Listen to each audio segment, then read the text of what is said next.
میں دوسرا سوال کرنا چاہوں گا شمس الدین شکری صاحب سے کہ پاکستان میں رائے جمہوری نظام کو جو درپیش چیلنجز ہیں ان کے حل کے عملی کاوشیں کیا ہو سکتی ہیں؟ سب سے پہلے تو میں آپ لوگوں کا مشکور ہوں کہ آپ نے ہمیں یہاں بلایا، پیس اینڈ ایجوکیشن فاؤنڈیشن کا خاص طور پر، اور مدنی صاحب نے بہت پرمغز گفتگو فرمائی، اور مزید انشاءاللہ اس پہ صحیح جو گفتگو کریں گے وہ ہمارے استاد محترم علامہ آفریدی صاحب کریں گے۔ ہم اپنی طالب علمانہ ایک رائے پیش کرنے کی کوشش کریں گے۔ دیکھیں، ہمارے خیال میں تو جمہوری نظام کو 3 خطرات ہے اور بنیادی، اور اس کی بھی ذیلی آپ جتنی بھی اس کی تقسیم کر لیجئے۔ سب سے پہلا جو خطرہ ہے وہ تو 75 سال کی جو کہانی ہمارے پاس ہے، یعنی ملٹری اسٹیبلشمنٹ، خاص طور پر وہ اس وقت ملک میں رائج جمہوری نظام کو سب سے بڑا خطرہ ہے، کیونکہ یہاں پر جو طاقت کے مراکز میں جو توازن آئین میں طے کیا گیا ہے اس سے ہمیشہ انحراف کیا گیا، اور اس انحراف کو ظاہر سی بات ہے طاقت، بھوٹ اور ڈنڈے کے زور پر کیا گیا۔ تو اب یہ تو سب سے بڑا خطرہ ہے۔ وہ نہیں چاہتے کہ یہاں پر جو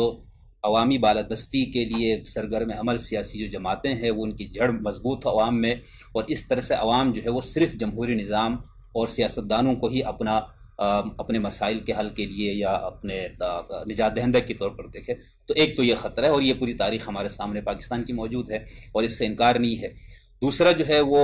خطرہ ایک مذہبی نقطۂ نظر رکھنے والے کچھ لوگوں کی طرف سے تھا، اور اب وہ کافی حد تک کم ہے، خاص طور پر جو مین اسٹریم سیاسی مذہبی جماعتیں ان کی وجہ سے۔ یعنی ہمارے یہاں عام طور پر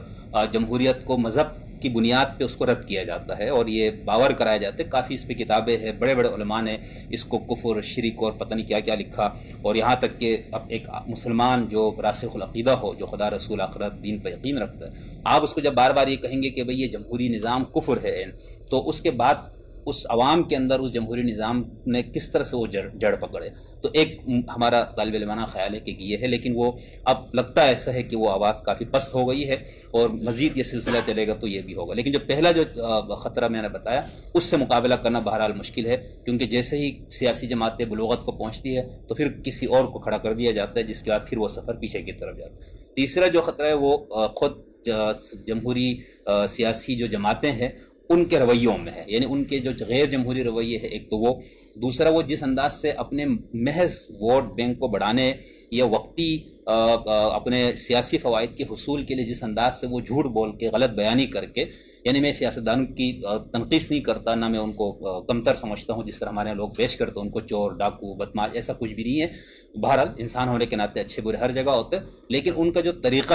گفتگو ہے وہ جس انداز سے ایک دوسرے پہ الزامات عائد کرتے ہیں، ان الزامات کی وجہ سے عام آدمی کو یہ لگتا ہے، اب جیسے مثال کے طور پر جو عمران خان صاحب تھے، اس سے پہلے آپ 90 کی دہائی میں دیکھے، اس 90 کی دہائی میں میاں نواز شریف صاحب کا بالکل یہی نقطۂ نظر تھا، وہ اپنے مخالف تمام سیاستدانوں کو چور، ڈاکو، بددیانت اور کرپٹ سمجھتے تھے، اور وہ باور کراتے تھے، اور باقاعدہ اس وقت جو پرنٹ میڈیا کا ہی ایک تھا، اور ایک یہ ریڈیو اور ایک پی ٹی وی کے ذریعے، لیکن اس وقت کتنے صحافی جو بڑے بڑے تھے انہوں نے اس چورن کو بیچا، اور اس وقت جو ٹارگٹ جس کو کیا گیا بنیادی طور پر وہ محترمہ شہید جمہوریت بینظیر بھٹو کو کیا گیا، پھر ان پہ جب بستی چلت ان کے شوہر کے اوپر۔ اب کیا ہوا، 1998 کے بعد وہی نواز شریف ایک شیطان بن گیا دوبارہ ان قوتوں کے لیے جنہوں نے ایسے لوگوں کو اوپر لا کر سیاست کو ان کو خراب کرنا تھا۔ تو پھر اس کے بعد خان صاحب ہمارے سامنے آتے جنہوں نے یہ بتایا کہ بھائی میرے جیسے ایک عام آدمی کو، غریب آدمی کو، ایک متوسط طبقے کے آدمی کو خاص طور پر، کہ بھائی تمہارے تمام مسائل کی جو بنیاد ہے، تمہارے تمام مسائل کی جو وجہ ہے وہ یہ 2 بندے ہیں، زرداری اور نواز شریف۔ وہ اتنا زیادہ بتایا، حالانکہ 4 سال حکومت رہی، سب کچھ ہوا، کیا آپ نے ثابت کیا؟ تو میرے خیال سے یہ جو اس طرح کے بیانات ہیں ایک دوسرے کے خلاف، آپ اپنے وقتی سطحی جو سیاسی مفاد ہے، ایک ووٹ کے کچھ تعداد کو حاصل کرنے کے لیے جو ہماری سیاسی جماعتوں کے قائدین خاص طور پر جو اس قسم کی گفتگو کرتے ہیں، تو یہ میرے خیال سے ایک اور چیلنج ہے، ایک خطرہ ہے۔ اب دیکھیں ملک کی جو وسائل اور مسائل وہ میرے جیسے ایک عام آدمی کو بھی سمجھ میں آ رہے کہ کیا ہے، لیکن آپ ہمیں یہ بتا رہے کہ 400 ارب کرپشن کرنے کی وجہ سے سالانہ 1200 ارب روپے یہاں پر کرپشن ہے، اور یہاں سے پیسے لانچوں میں بھر کے دبئی ڈالا جاتا، تو میرے جیسے ایک آدمی جس کی زیادہ معلومات نہیں ہے، جس کو رسائی نہیں ہے علوم کے سورسز پہ، وہ بیچارہ تو یہی سمجھے گا۔ تو یہ چیز ہے جو سیاستدانوں کو شاید میرے خیال سے سوچنا چاہیے کہ ہم اپنے سیاسی مفاد کے لیے ہم اس حد تک نہ جائیں جس میں ہم غلط بیانی کر کے اپنے مخالف کی کردار کشی کریں، یا اس کو عوام کی نظروں میں ایک بدماش، ایک چور، ایک ڈاکو، ایک بے ایمان ثابت کرے۔ تو یہ میرے خیال سے 3 بنیادی وہ خطرات ہے۔ اب اس سے نکلنے کا سب سے جو ہمارے پاس قابل عمل لاہ عمل ہے، جو راستہ ہے، وہ تو ہے آئین کی بالادستی، یعنی آئین کے اندر خاکی وردی والوں کا، عدلیہ کا، ان سب کا اپنا اپنا ایک دائرہ کار متعین کر دیا گیا۔ اب یہ نہیں ہوگا، فی الحال نہیں ہوگا، اب بہت سالوں تک اس کے امکانات ہمیں نظر نہیں آتے، تو لیکن جمہوری پارٹیاں جو ہے، جیسے محترمہ بینظیر بھٹو، میاں نواز شریف صاحب نے میثاق جمہوریت کا ایک قدم اٹھایا تھا، اب اس وقت یہ 3 بڑی سیاسی جماعتیں تینوں ڈسے ہوئے ہیں، تینوں کو